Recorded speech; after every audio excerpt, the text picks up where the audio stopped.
Hi, Scott Orlin with CINEMA-Magazin. The new film is called Judy. It's the kind of swan song to Judy Garland, and the person who's bringing it to life is the incredibly talented Renée Zellweger. These are pretty impressive shoes that you have to step into.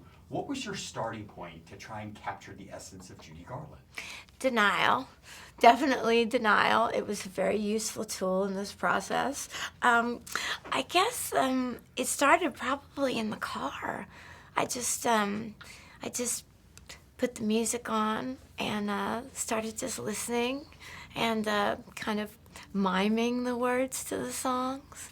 And then I started to contort my body and try to howl and make those sounds come out of my mouth.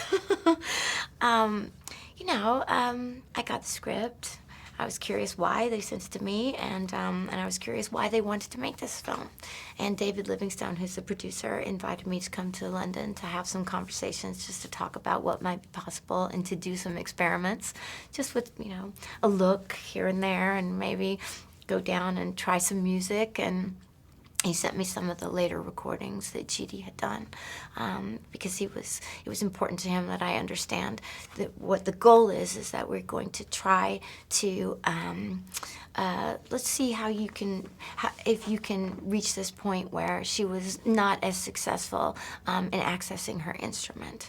And I think that was, he was just handing me a safety net, because then later on I came to hear the performances where in '68 she was in full voice.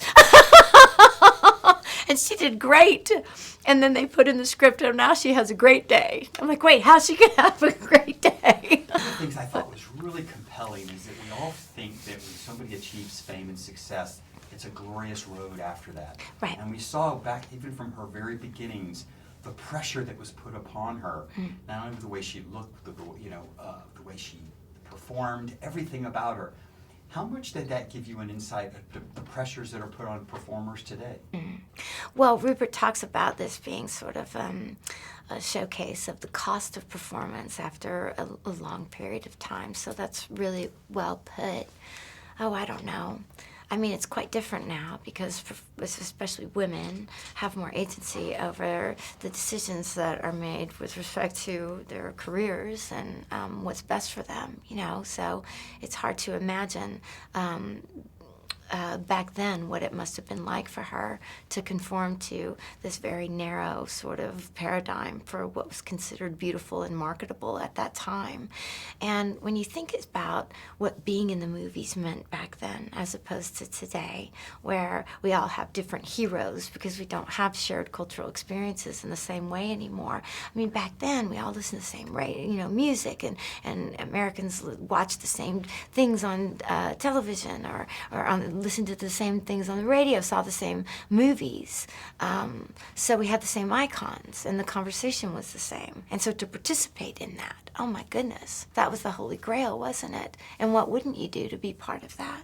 As little kids, there's nothing cooler than picking up a hairbrush and pretending you're performing on stage. Yeah. You were handed a microphone, put on stage, asked to sing live in front of a crowd the iconic songs of Judy Garland. What kind of adrenaline rush was at that moment? Well, those stage fright scenes were very real. They were real. It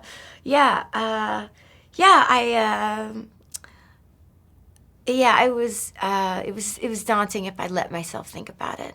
But thank goodness that, the schedule was really tight and we had to just keep going. And there's too much work to do to actually think about it too much, what we were doing. And by the time we got to the live performance things, we were all so tired from, just keeping going, that, it was just go, just do it. Favorite And, oh gosh, and the performances?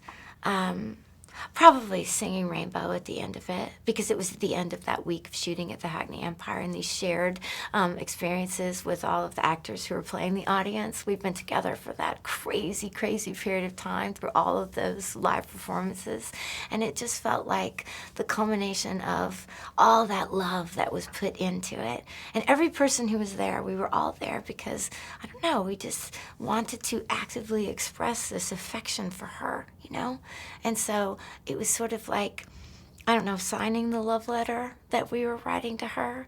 And it was the end of this great celebration of our appreciation for her. It was very moving. It was very moving. Thank you for sharing, Renée Zellweger, and this is Scott Orlin. Until next time. Thank you.